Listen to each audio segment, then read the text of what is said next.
Last Sunday, Luangpa didn't give a Dhamma talk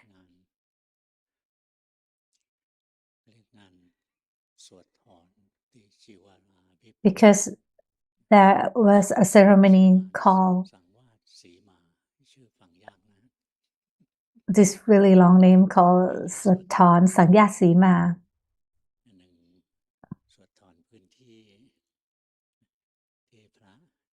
It is a ceremony about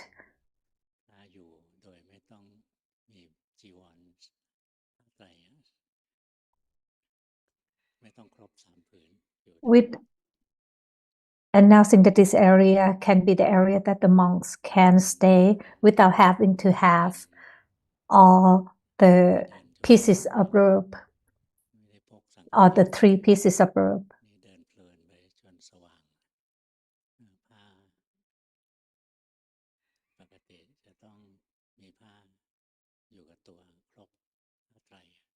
Normally, the monks are required to have all 3 pieces of rope together, except for some area, the monastery area, that they are not required to have all 3.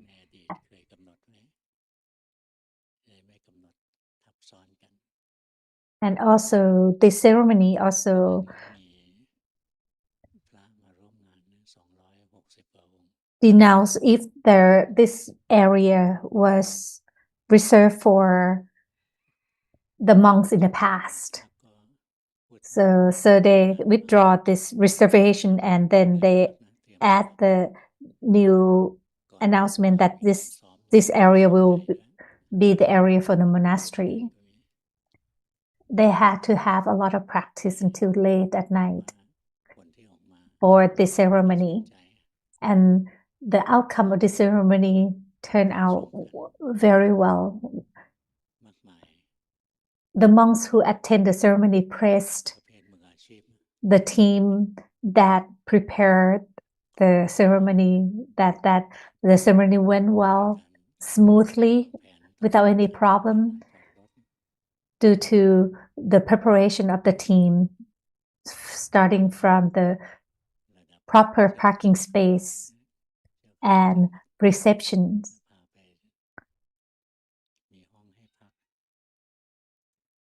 The team also have the proper room to receive the guest, proper direction to the bathroom, to the toilets.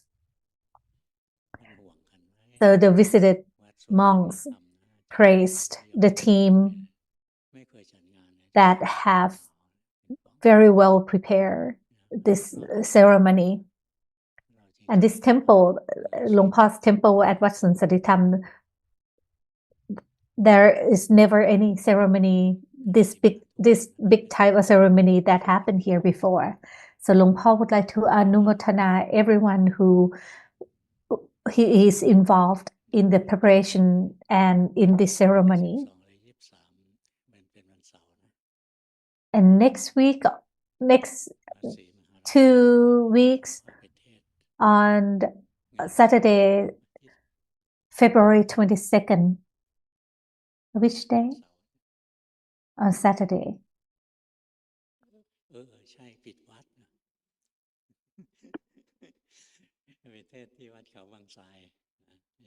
Luangpa is invited to give a talk at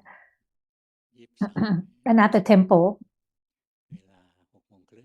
on Saturday, February 22nd at 6 p.m. to give a talk at the funeral, commemorate the 50 days after his passing.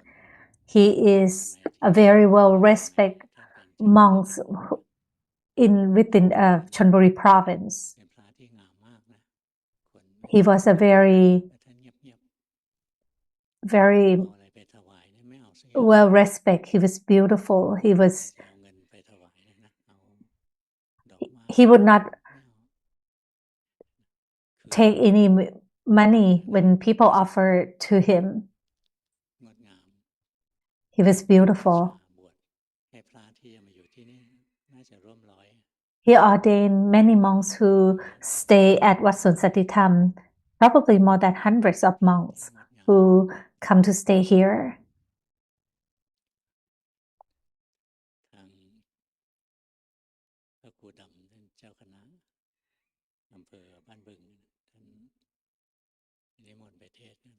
The heads of the monastery at Ban Bung Town invited Luangpo to give a Dhamma talk at this master funeral.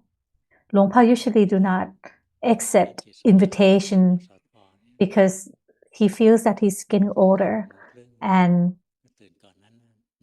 it required a lot of work and energy, and it's not easy to travel long distance, and also when one needs to go to the toilet, it would be difficult. So that's why Luangpo cannot go often, cannot accept invitation often.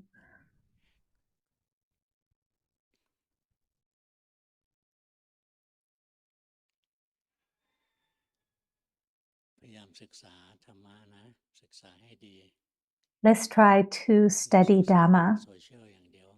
Don't just read from social network, because there's so many wrong teaching out there. There's many wrong teaching both in theory and in the practice. If one teaches how to practice wrong, it is very dangerous to both the teacher and the students.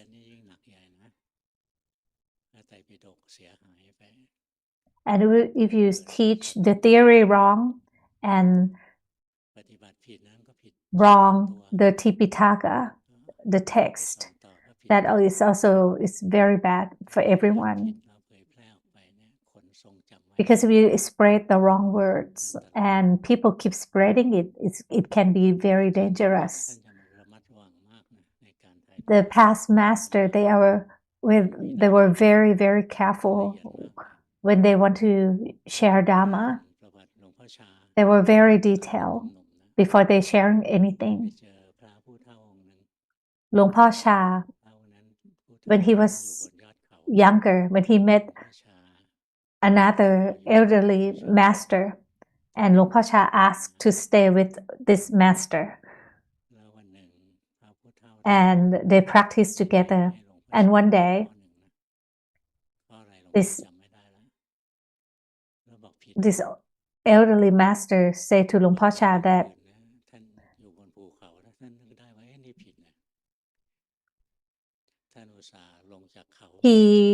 they both stay on the mountain, and one day this elderly monk walked down the mountain to see Luangpo Sha, because he said that what I taught you was wrong. And Luangpo Sha said that you didn't have to come right now to tell me. You can wait until the morning the next day to come to tell me. And the elderly monk replied that, what if I die tonight and you remember the wrong thing I said to you? That will tarnish the Buddhism, it will tarnish the Dhamma. So it is a big thing, it is a big deal that he had to travel down the mountain to tell Luangpo Sha right then.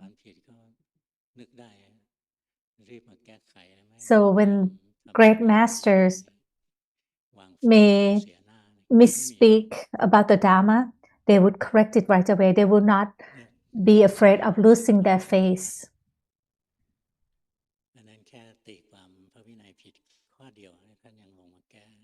That elder master, he only misinterpret the proper way to practice,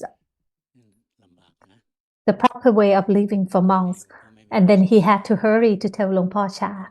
So that's how much he valued the Dhamma. So don't trust anything you read, everything you read on the internet. It could be wrongly spread.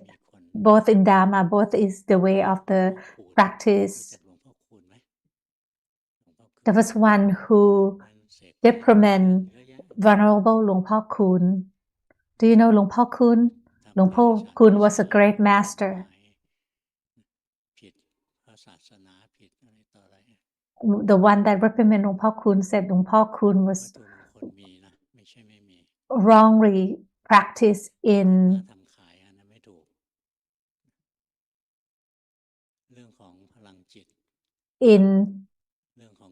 putting his mind onto amulets. It would be wrong if the monk sell the amulet himself. The energy of the mind is real. The mind can have the energy. When you can attain samadhi, you can control energy. Everyone's mind, doesn't matter if you practice or not, you have energy. Some people's energy is scattered. Have you ever been to in some places, for example, the places that people are very lost? When you go inside, any one of you ever feel dizzy because you can feel the energy of people whose minds are very busy.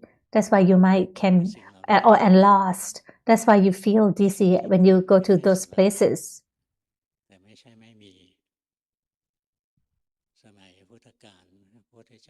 This type of energy, it may not be something you can take refuge on, but it's real, it's there.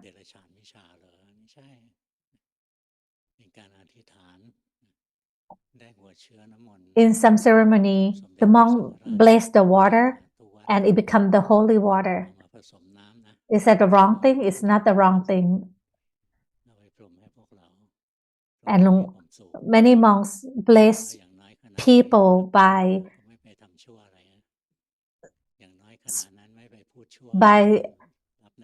scatter this water onto the lay people, and the lay people are happy. So people who receive the water, they are happy. When they receive the water and receive the blessing, they are happy with that. So if you do not understand, you thought that these practices are wrong, or called Derachan Vicha, or Derachan subject. Derachan means beings. This type of subject is or Derachan subject. It is the subject that you can use to stay with the world, but it's not for you to transcend the world.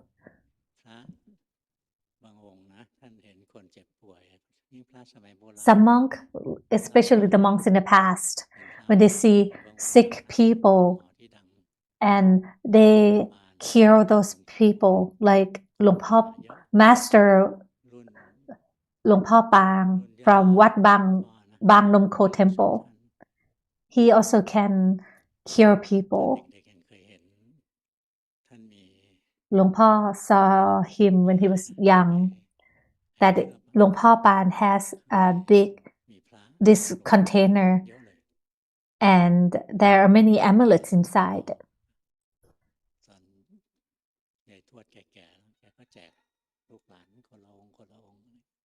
When his great-grandmother was older, she shared these amulets with many people.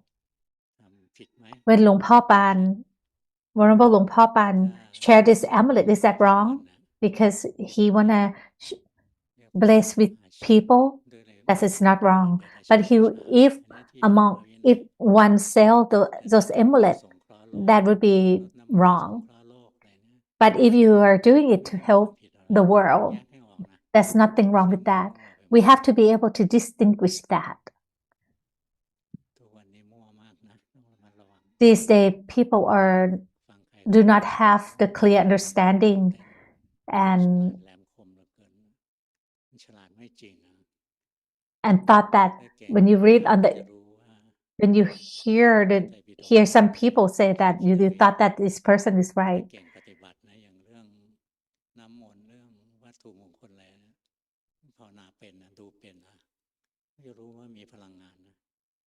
If you practice correctly, and if you can feel the energy, then you can see that this water, these amulets, they attain energy. But Luang Por is not telling everyone to obsess on this stuff, because it doesn't matter which amulet you have. Nothing can beat your own karma. A person may have one of the very well-known amulet with a lot of great energy, and that person can be shot to death. So no one can beat the karma. No one is above karma.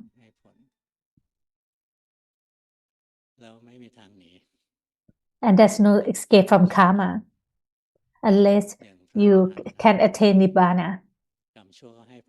Like Arahant. Even Arahant,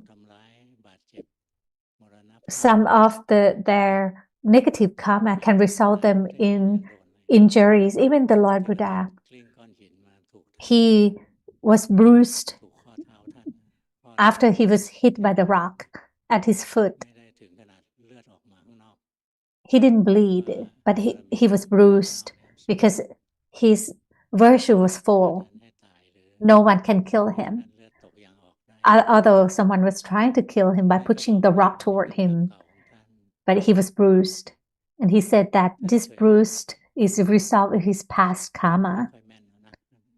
Luang Por does not remember very well, but Luang Por think that it was the past karma that he killed his own brother in the past life. But don't quote Luang Por on this, because it's been a long time that Luang Por read about this. After the Lord Buddha in his past life, killed his own brother, he went to hell, but there is still a remnant of this karma that result him in getting a bruise from this rock. We don't know what we have done in the past, and we do not know that which positive and negative karma we have done in the past. So when you have done something negative karma, you cannot erase it. For Buddhists, we cannot fix the karma. The only way for us to avoid the negative karma is to do more positive karma. So the negative karma can take full effect on us. Like the Buddha has a great, tremendous positive karma after he is enlightened. So the past negative karma resulted him in a minor way. Another disciple, Onkuliman, that his name, that entire Onkuliman, he killed many people. He had a bad teacher. His teacher told him to kill many people for him to enlighten, and he believed his teacher. So he killed almost 1,000 people, and that is a very bad karma. And then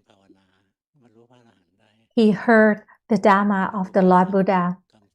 He gave up killing, and he practiced, and he became an Arahant.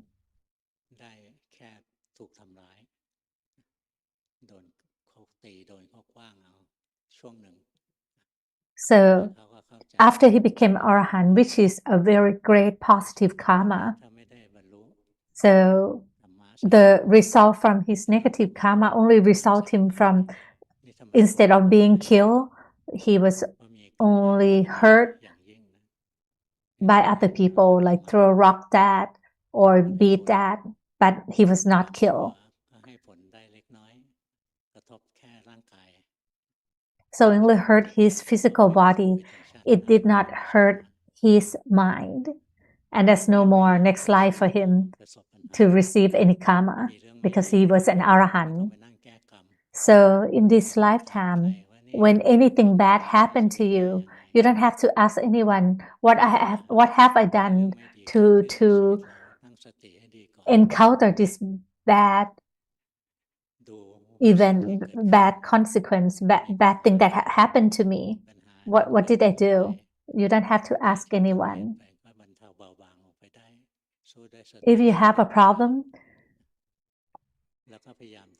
solve it with sati, with the wisdom, and try to do more good karma, especially by practice and cultivate wisdom. That is the great positive karma of all. You may build the temple, you may give a lot of offering, but the cultivating wisdom and practice, that is a greater karma than making offering and or build the temple.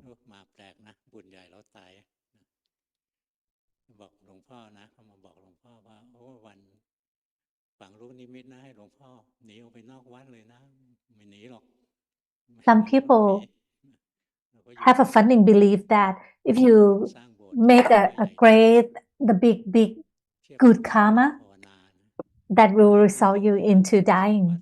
But that's not true.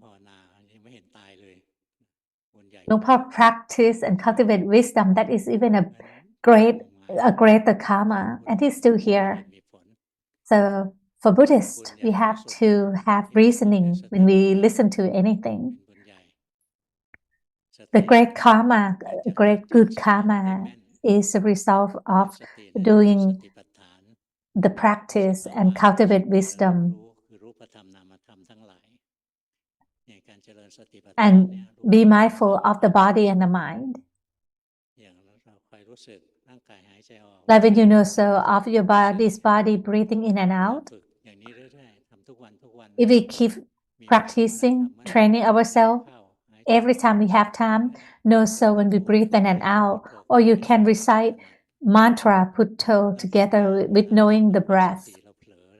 And every time if you lose your mind, like for example, you see a beautiful woman walking past you and you are attracted to that person, and you will feel that your breathing rhythm changed.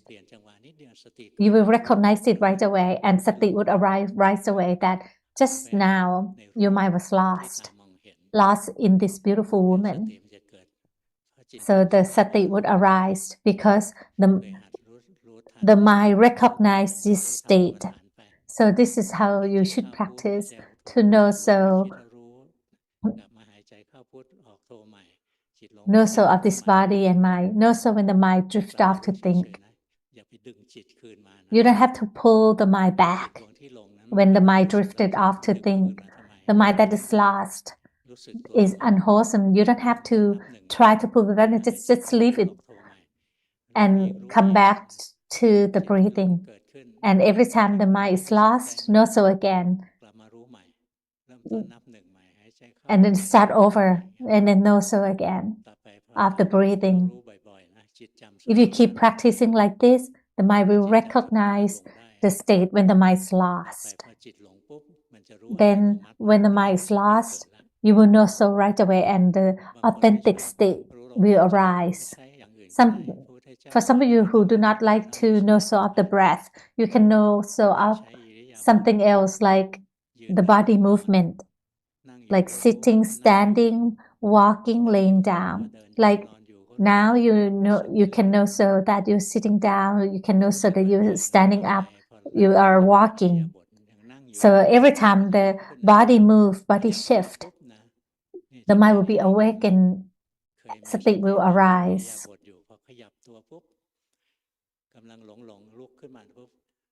like the mind may be lost, but after the body move and shift, the mind will recognize with awakening and sati would arise.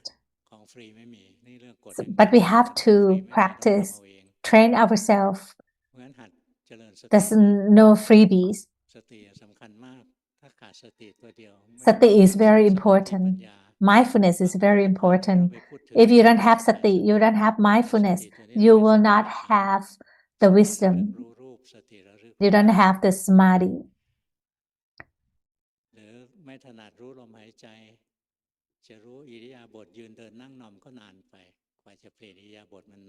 If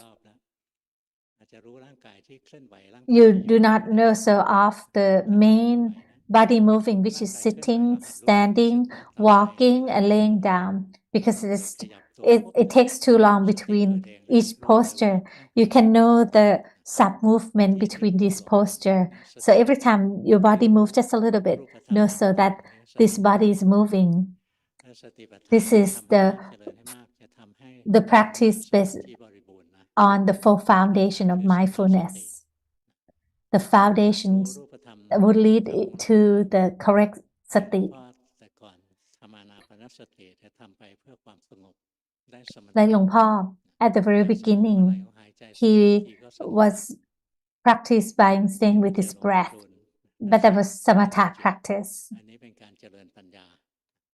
And then after he met Luangpu Dun told Luangpo to observe the mind. But this doesn't mean to observe the mind at all times.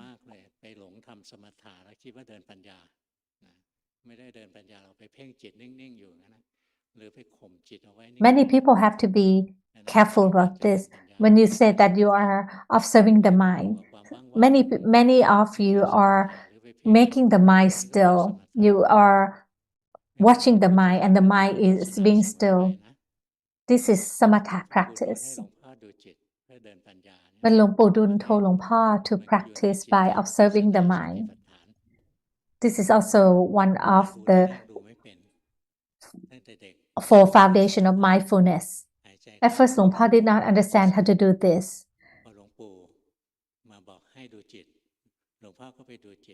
When Luangpu told Luangpo to observe the mind, Luangpo watched the mind until the mind no longer fabricate. The mind is still empty without any fabrication. Some who say that he is the student Luangpu Dun does that too, which is to make the mind still. Luangpo make this mistake and Luangpu Dun said, you did it wrong. When Luangpo went to see Luangpu said, your practice is wrong. You are watching the mind, you are making the mind still until the mind no longer fabricate. Luangpo Dun didn't go into detail how to fix this. And Luangpo wondered how to practice correctly. And then Luangpo understood to observe the mind is like reading a novel. We are not critique. We are just a reader. It's our duty to just read the book. Whether this novel has a romantic scene, no so. When the novel has the action scene, just read that. It's like watching a play. There is a good guy, there is a bad guy in the play. Like when there's a time that your mind is very unwholesome, that means the bad guy is more prominent. And when you're observing your mind, when there's more wholesomeness, there's a good guy is more prominent. So observe the mind is like watching a play. Like when Luangpo observed, when he saw that there was a woman who practiced better than him, he felt jealous. No, so that he was feeling jealous. It's like watching a play that there are many characters in the play. There is many scenes in the play. Sometimes there's a sad scene, sometimes there's an action scene, sometimes it is the scene that arouses your anger until you feel you can see that the things that happening in the mind is not us. Everything that arises, it falls. Then the wisdom would arise.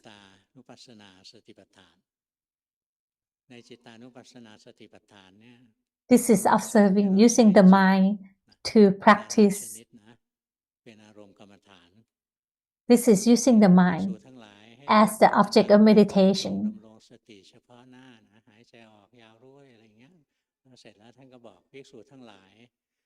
When the Buddha taught the monks, he told the monks to know so of their body breathing and to know so when the defilement arises. When the mind is with anger, know so. When the mind is with greed, know so. When the mind is with jealousy, know so. There are many feelings that develop under the anger feeling. So keep knowing so. The Buddha said that to know so when the mind is with anger, know so when the mind is without anger, know so when the mind is with delusions, know so when the mind is without delusion.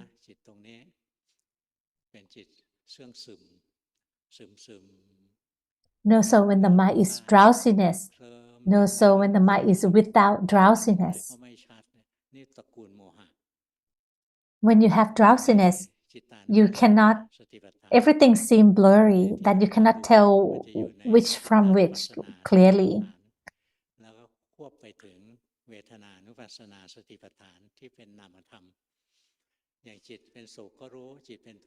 Also know the feeling that arises in the mind. Like know so that the mind is happy, unhappy, or neutral. Know so when the mind is wholesome, know so when the mind is unwholesome. Keep knowing so. At first when you start, just know so of the states as much as you can, but you don't have to try to know everything. The first thing that Luangpu said that it is the easiest to recognize which is the anger, because anger is very strong. Lust and craving is harder to observe. For example, when you sweet talk to someone attractive, you make yourself look good, it feels friendly. It is more difficult to observe. Like when you want to sit and meditate, when you want to sit and meditate, that is already craving. See, it is harder to observe comparing to anger. So the first one, when you want to observe the mind, that would be anger. Once you can see anger, then you can see the one that is harder to observe, which is craving. And the harder one to observe than craving is delusion.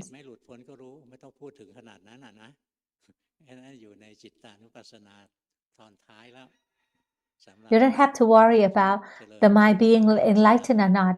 It's not the step that we have to worry about just yet. So at first, know so when their anger arises, keep knowing so. When Luangpu start to observe, Luangpu observe the anger first, because Luangpu can have the personality of getting angry easily. So he used anger to observe. After he is skillful at observe anger, he can observe other defilements too. After he observed anger, the mind remember what anger is like. So every time when the anger arises, Luangpo recognized it, the mind recognized it. There's small anger, large, big anger. When the anger is very strong, he can feel the heat in his head because anger is stronger, more fierceful.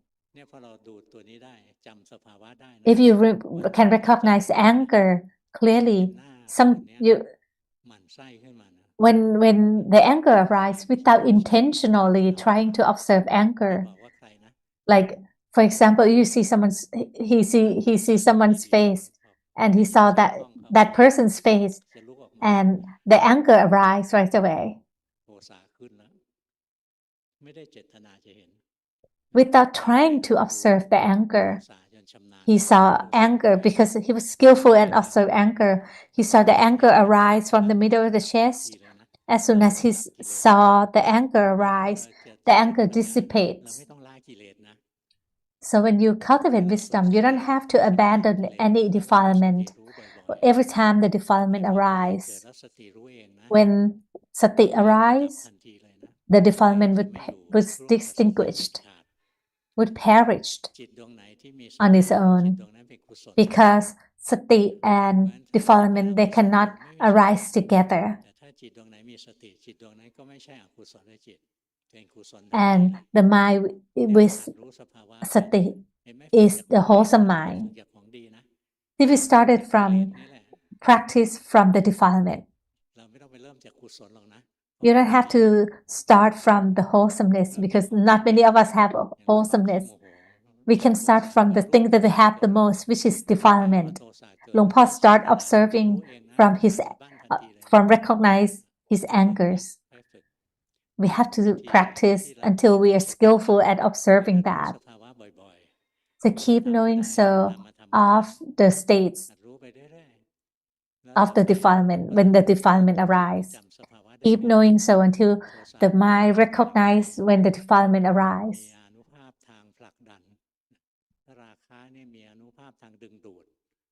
Like the anger has a sensation of pushing things that you do not like away. But lust and craving, you have a sensation of pulling things toward you. So with anger, you try to push the thing that you dislike away from you. For lust, when you see something beautiful, like beautiful flower, you pull it closer to you. Or you see someone so cute that you want to give that person a hug. That is normal. You see someone's beautiful, and it's cute. You don't want to push that person away. You want to give that person a hug. You want to pull that person in. So you keep recognizing this feeling, this state of mind. And then when the mind recognizes state, and it becomes automatic, it will recognize when these feelings arise, when the defilement arises, and sati would arise. You can also practice knowing so of the mind that is happy, unhappy, neutral, or the mind that is wholesome or unwholesome. But Luangpo would recommend that you use defilement to practice first. Just like when the Buddha taught the monks, he said to the monks that all monks, you should know so when the defilement arises. You should know so when there is defilement. You should know so when there is no defilement.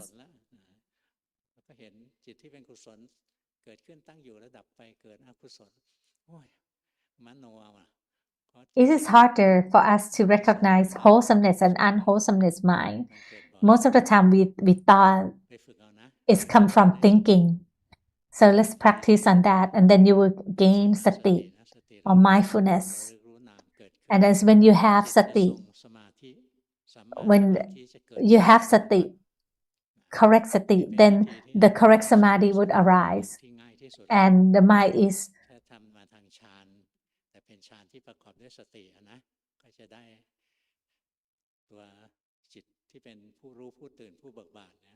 And if you have that, that can give rise to the knowing mind, and that is a stable observer.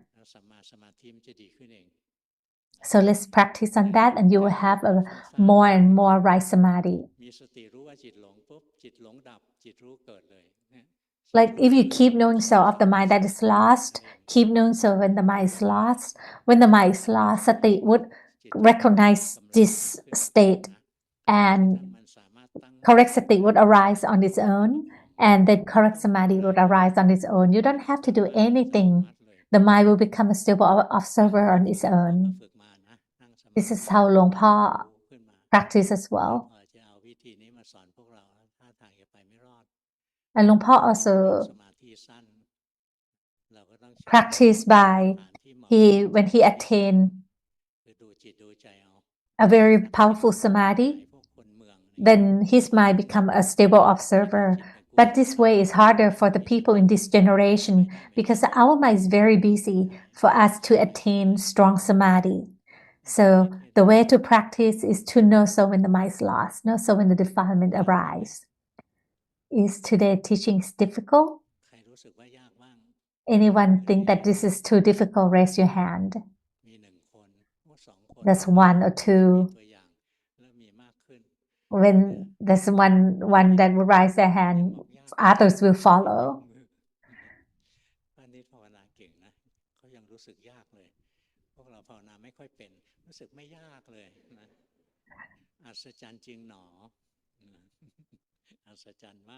Someone who raised their hand is a great practitioner.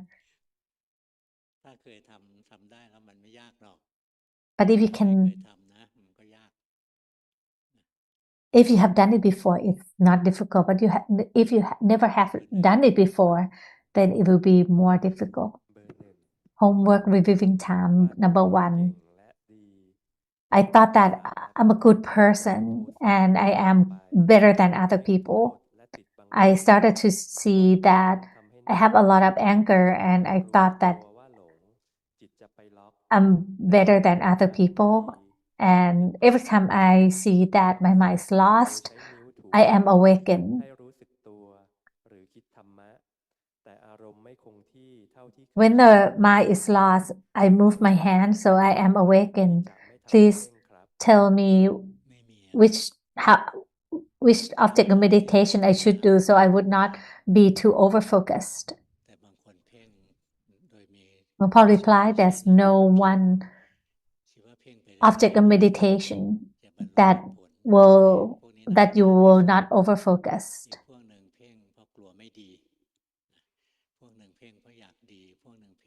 People who are overfocused because they're afraid that it will not be good. For number 1, you don't have to worry. Everyone overfocus when they practice. When one started to practice, there are 3 states of that the beginners would share. One is the mind is lost, then know so that the mind is lost, then overfocused. Try not to be lost again. So don't worry that you be overfocused sometimes. You don't have to try to fix it. Just know so that the mind is overfocused. And look behind why we are overfocusing.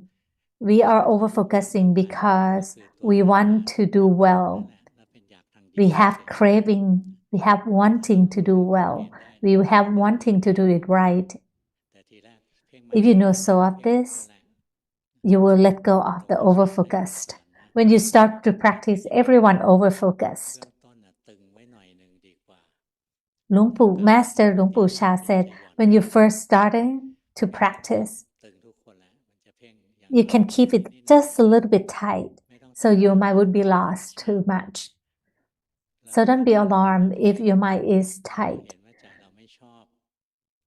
So next time you see that your mind is tight, overfocused, know so that the mind dislikes this feeling.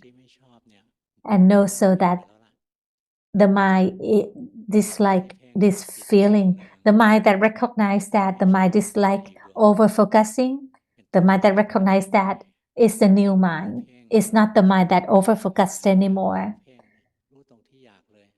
So let's know so of the mind that dislike over-focusing, the mind that want to not be over-focused. Know so of this mind. About anger and about your ego. That is your foundation of defilements. Don't be alarmed by that. That you are holding on to your thoughts, your belief, your ego. So you can observe that. You can observe ego as well. Just keep observing. There are many layers of defilement. There are coarse, the layer of defilement that we can easily observe, and there is more refined layer of defilement that is harder to observe. Number 2. In formal practice, I do the walking meditation and sitting meditation. I can see that the mind is busy, always lost in thoughts, cannot be stopped. Throughout the day, I try to observe my body moving. I try to practice separating the 5 aggregates. I realize that I don't practice enough, but I will set my mind to do better. Please tell me what to do next. For number 2, when you try to separate the 5 aggregates, at first you start by thinking, but after you can attain the correct samadhi more and more, the 5 aggregates will separate themselves on their own. You don't have to do it. You don't have to think about it. So let's practice until the mind is a stable observer, know so of the states, know so of the phenomena of the mind. When the mind can attain more Samma Samadhi or correct Samadhi, then the aggregates will separate themselves on their own. Number 2, you are doing well. Now you can start to see that the body and mind are 2 separate things. And then you can start to see that the mind that is wholesome and unwholesome arise and fall. And after you practice more and more, you will see that all phenomena fall under the 3 characteristics. You can start from thinking, but not keep thinking until you get into a habit of just thinking. Just think, just live by thinking just a little bit. The most important thing is just to see it yourself, not from thinking. As long as you're still thinking, it's not true vipassana. So keep practicing until the mind sees the 3 characteristics itself, that it does not come from thinking.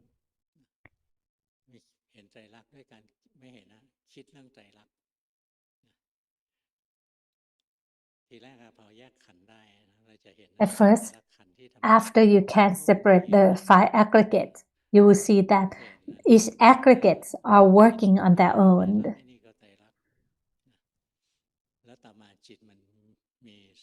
And you can start by thinking, lead by thinking that everything falls under the 3 characteristics. But after the mind attain more and more correct samadhi, the mind will recognize that the 3 characteristics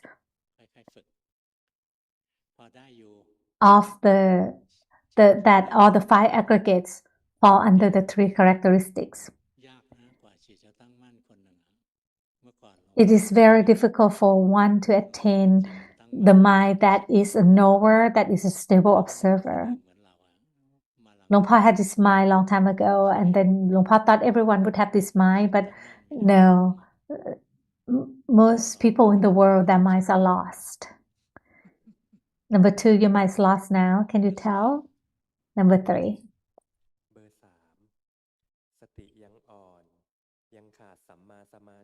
my sati is still weak.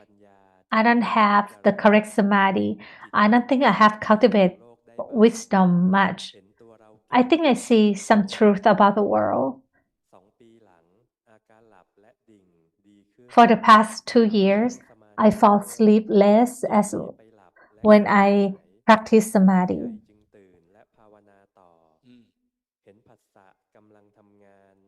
I started to see the mind fabricating on its own. Can I practice like this? You can practice like this, but your mind does not have enough strength yet. You should keep accumulating. You don't have to rush it. You don't have to rush to cultivate wisdom. So keep doing this, and then the mind will attain more and more samadhi until it gain enough strength. When the mind has enough strength, it will see the 3 characteristics on its own. You don't have to make it. Can you tell that after you talk to Luangpu, your mind has more strength? This is normal. Many people who talk to Luangpu, who are close to Luangpu, their mind awaken. Is that a miracle? No, it's not a miracle. Because many people are afraid when they're close to Luangpu. So they have to be awake. Number 3, can you tell that the mind has wandered out? This is why the mind does not have enough strength. Because when the mind wander out, no soul of this one. Because every time the mind wander away, the energy, the strength of the mind is depleted. Just know so that the mind has wandered out. And when the mind returns, this is when we recharge the strength of the mind. So let's lead the mind home. Don't let the mind wander out. The mind may feel happy and at ease when it's out, but the mind will not cultivate wisdom when it's out. When the mind is out like that, you think that the world is happy, you are feeling happy. You like to let the mind stay out. Keep knowing so of your body and your mind, and then the mind will return. Number 4.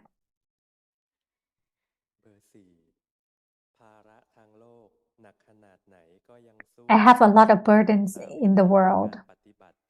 I try to be persevere and practice regularly every day. I can tell that when I look at the greenery, the grass, the tree, my mind is more calm. Please tell me what to do next.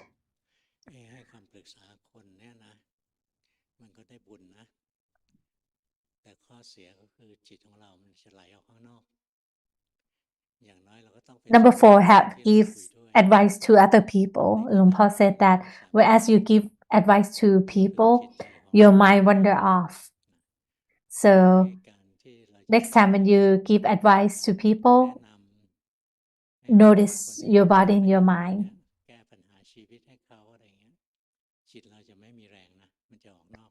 But the more you give advice to people, you have sent the mind out. If you're doing a lot of that, then your mental strength would be depleted.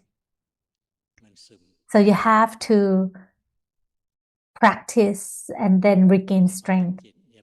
Number 4, can you tell that your mind is with a lot of downness? If you try to force the mind, don't force the mind. Every time you try to force the mind, you are depleting the energy, the mental energy as well. Just know so of this body breathing, not the breath itself, but know so of this body breathing. Let's practice like this, and then the mind can gain strength and truly cultivate wisdom.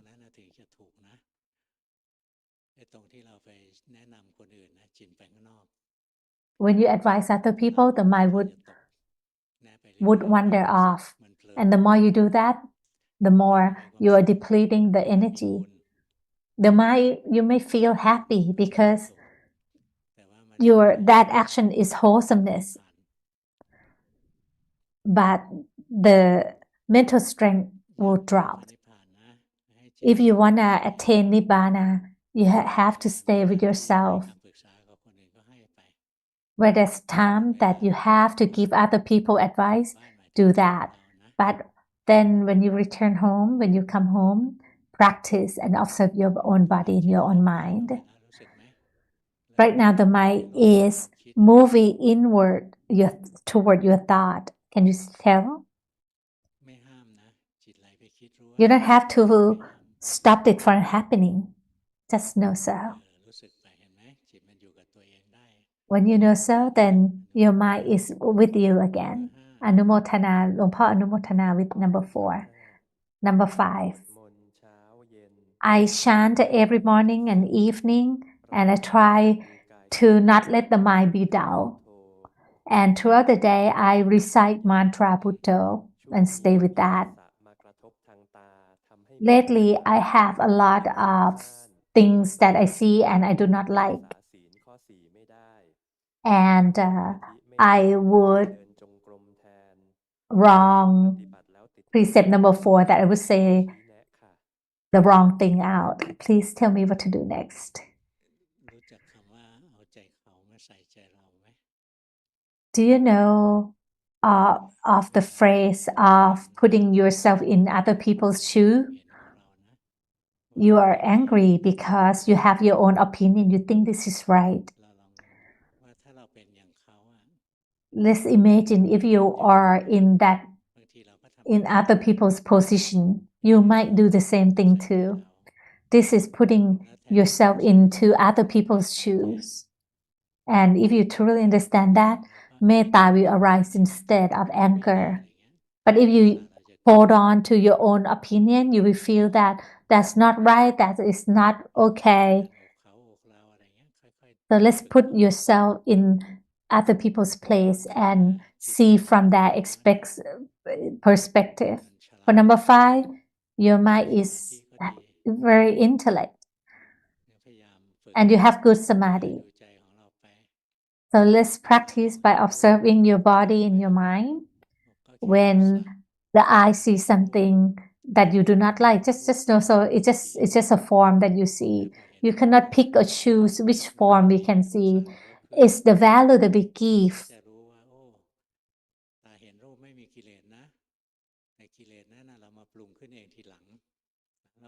After you practice more and more, you see that when the eye sees something, it's just seeing something. But it's our own mind that fabricate the things that we see, and the anger would arise. So the more you practice like this and you see this, the mind will attain more and more equanimity. We don't have a lot of time. So we have to save ourselves. Don't worry too much about other people's stuff. So back to observe your own body and your mind. Like this body is getting old, that is normal. And it's also normal that this body will get sick, and this is normal that this body will die. Let's contemplate of your body often, and then you will progress more and more in your practice. So let's practice, contemplate that one day we're gonna part from the things that we love. Contemplate on this every day. And then your mind will attain more and more samadhi. Your mind will be more peaceful and it will not move outward. It will stay to learn about your own body and your mind.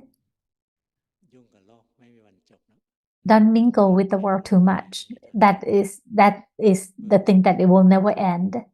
Number 6. I practice by walking and sitting meditation about half an hour a day to 1 hour a day. When I sit and meditate, I also listen to your Dhamma talk. Know so when the mind is lost. Throughout the day, I try to know my body from time to time. I see my mind when it has anger. I don't think I know the feeling very fast. Please tell me what to do next. You can start to separate aggregates now. And when you see the anger, and the anger will not go away because there is another anger that will arise because you dislike the anger. That is the second anger that arises because you want the anger to go away. You have wanting. The wanting is the result of the suffering of the unhappiness. So no, so of this one, you have not done enough, but you are practicing it right, but you have to do more. Now you might scatter out. So keep practicing. Number 7. I sit and meditate and observe my breath. And then I observe my mind when it's lost in thought. When I know so, I'm back to observe my breath again. And then every time it wander off, I know so, and I come back to my breath again. This is how I practice. Throughout the day, I try to observe myself and I try to keep the precepts. I have a lot of anger. Sometimes I cannot stop myself. Please tell me what to do next. Keep practicing like this. After you have done enough, then you will progress more. You will improve more. Can you tell that now the mind has wandered off? It's good that now that you know so, and then the mind will return to you without having to do anything. The mind is that with you is the mind that is not busy. The mind is scattered out. That is the mind that is busy. Just know so that the mind is busy, then the mind will return to you on its own. That is all. That is the way to practice. Number 8. In formal practice, I practice by doing the walking meditation and nose of the body. When I started to walk, I started to see that my mind is sometimes over-focused, sometimes the mind is lost. Now I can tell, I can see that when I get dressed, I do it to protect myself.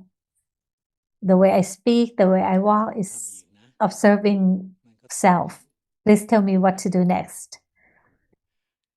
Luangpu reply, what you are doing is on the right path, but you have to do more. And what you are doing now, are you controlling? If you are controlling yourself, you are depleting the energy to control yourself. So the mind is not truly rest. You will not have enough strength because you are depleting the energy all the time when you try to control yourself. Don't fabricate the mind. Know so when the mind is not good. Know so when the mind is busy. Just keep knowing so without trying to fix it.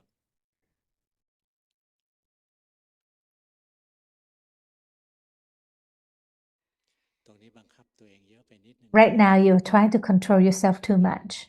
Can you tell? Just know so of that. When every time we try to control ourselves, we are depleting the energy. Every time we try to fabricate something, we are depleting the energy. This number 8, like the energy. Number 8 probably wants a lot of energy, want to have a lot of mental strength. That is all the Dhamma talk for today.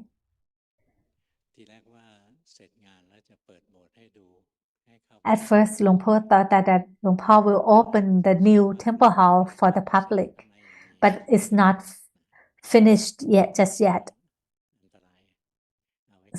There's still a lot of there's still some instructions inside, so it's not safe yet to be open to public. That is all. Now you can go home. อนุโมทนา